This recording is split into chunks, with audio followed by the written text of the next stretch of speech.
அஸ்ஸலாமு அலைக்கும் வரஹ்மத்துல்லாஹி வபரகாத்துஹு. அன்பார்ந்த அனைத்து உறவுகளுக்கும் இனிய காலை வணக்கம். மிக முக்கியமான செய்தி, அதாவது 72 மணி நேரம் 12 மணி நேரம் இந்த மாதிரி ஒவ்வொரு வித்தியாசமான நேரங்களில் விமான நிலையங்கள் மூடப்படக்கூடிய தகவல் வெளியாகி இருக்குது. அதே போல் வான்வெளி தாக்குதல் தொடர்ந்தால் அரபு நாடுகளிலும் இதே நிலைமை ஏற்பட வாய்ப்பு இருக்குது. இன்னைக்கு அதிகாலையிலிருந்தே பார்த்தீங்கன்னா ஈரான் இஸ்ரேல் யுத்தம் மறுபடியும் சூடு பிடிக்க ஆரம்பிச்சிருக்குது.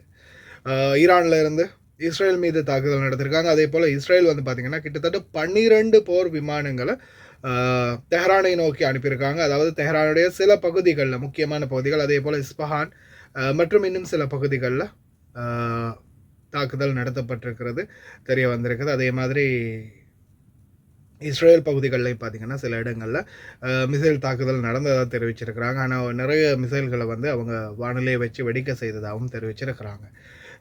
இந்த சூழலில் பார்த்திங்கன்னா ஈராக்குடைய விமான நிலையம் 72 மணி நேரங்களுக்கு மூடப்படும் அப்படின்ற உத்தியோகபூர்வ தகவலை ஈராக் விமான நிலைய civil aviation authority, Baghdad international airport உட்பட இந்த சூழலுக்காக மூடப்படும் அப்படின்னு தெரிவிச்சிருக்கிறாங்க. அதே போல் சிரியா நாட்டின் விமான நிலையம் 12 மணித்தியாலங்களுக்கு டெமஸ்கஸ் சஸ்பெண்ட் பண்ணியிருக்கிறதா தெரிவிச்சிருக்கிறாங்க. இந்த நிலைமை தொடர்ந்தால் இந்த தடை உத்தரவு தொடரும் அப்படின்னு தெரிவிச்சிருக்கிறாங்க. அதே மாதிரி குறிப்பாக துபாய், சவுதி தவிர பஹ்ரைன், கட்டார் இந்த பகுதிகளில் ஓரளவுக்கு இருந்தாலும், குறிப்பாக பார்த்திங்கன்னா குவைத் எல்லையிலேயே நான் இந்த ஃப்ளைட் 24 ஹவர்ஸுடைய ரேடாரை வந்து நான் அந்த ரெக்கார்டிங் வந்து போட்டிருக்கிறேன். அதை நாங்கள் வீடியோட கடைசியில் அட்டாச் பண்ணுறேன்னு பாருங்கள். இன்றைக்கி காலையிலேருந்து விமான பயணங்கள் முற்றிலுமாகவே பார்த்திங்கன்னா ஒரு நார்மலான நிலைமையில் தான் இருக்குது. இப்போ இது வந்து நான் சரியாக இந்த வீடியோ ரெக்கார்ட் பண்ணுற டைம் பார்த்திங்கன்னா 7:35 நியூஸ் போகிறதுக்கு முன்னாடி நான் ரெக்கார்ட் பண்ணினது.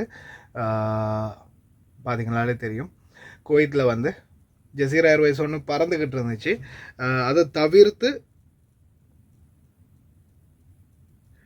Jordan, Iran, Jordan, Israel, Syria, அதே போல்